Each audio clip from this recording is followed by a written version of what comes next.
There will never be a point in your life where it's the right time to do a great thing. If you're waiting for that perfect moment, that perfect timing, it's not going to happen. You know what you have to do? You have to create the perfect time and the perfect opportunity and the perfect situation. So that a lot of people become comfortable. They stop growing. They stop wanting anything. They become satisfied. People getting ready to go to jobs that they don't like. Jobs that are making them sick. You see, when you're not pursuing your goal, you are literally committing spiritual suicide. When you have some goal out here that you're stretching for and reaching for that takes you out of your comfort zone, you'll find out some talents and abilities you have that you didn't know you have. When the messenger of misery visits you, what are you going to do? What will keep you in the game? There are things that you think you'll never need to know, that you may only need to know one time in your life, but that could save your life because you had that knowledge. Unless you attempt to do something beyond that which you've already mastered, you will never grow. What is it that you looked at some point in time and you decided that you couldn't do it, that you talked yourself out of it?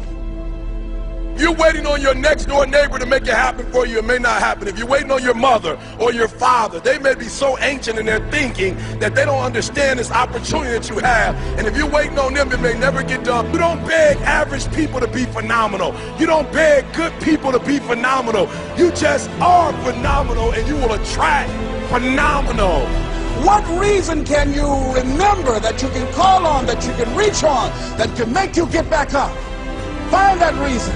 If you're not where you are, if you're not where you want to be, if you don't have what you want to have, if you're not where you think you should be at this particular place, it has nothing to do with the system, but it has everything to do with the fact that you're not making the sacrifice. I want you to make that dream become a reality, because if you don't, you will be working for somebody else to make their dreams become a reality. Everybody is against you or don't believe in you no more. And let me tell you something, that's a lonely feeling. It's a lonely feeling, particularly people that you're doing it for.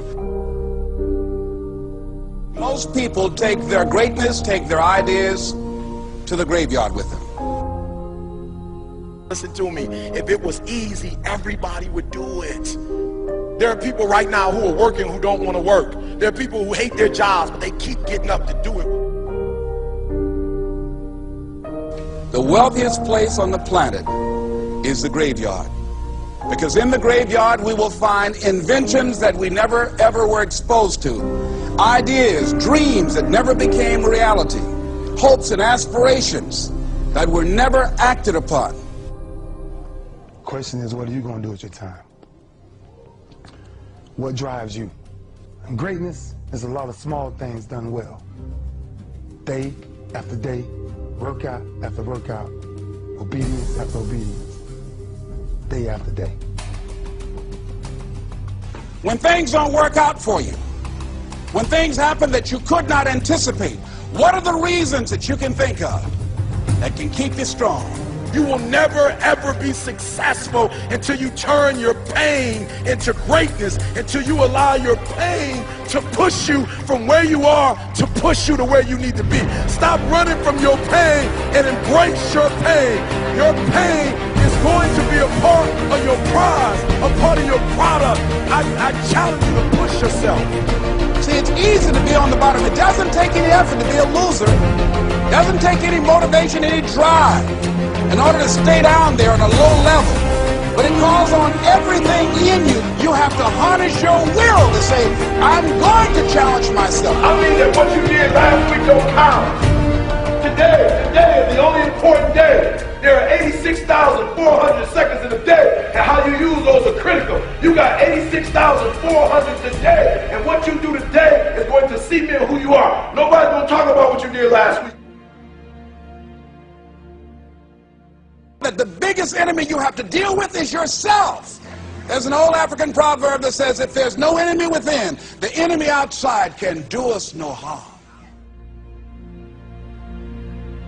You have this opportunity of a lifetime. It means absolutely nothing if you don't take advantage of it in the lifetime of this opportunity. I got a saying that when life knocks you down, try and land on your back, because if you can look up, you can get up.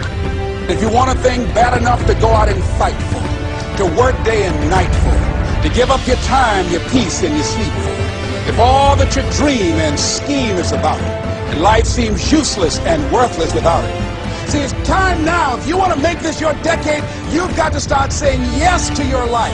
You've got to start saying yes to your dreams, yes to your unfolding future, yes to your potential, as opposed to saying no. When you die, die on E. Leave no dream left behind, guys. Leave no opportunity left behind. When you leave this earth, accomplish every single thing you can accomplish. Listen to me, you're going to be here one day, but you'll never get here if you give up, if you give in, if you quit. And finally, guys, you got to want to succeed as bad as you want to breathe.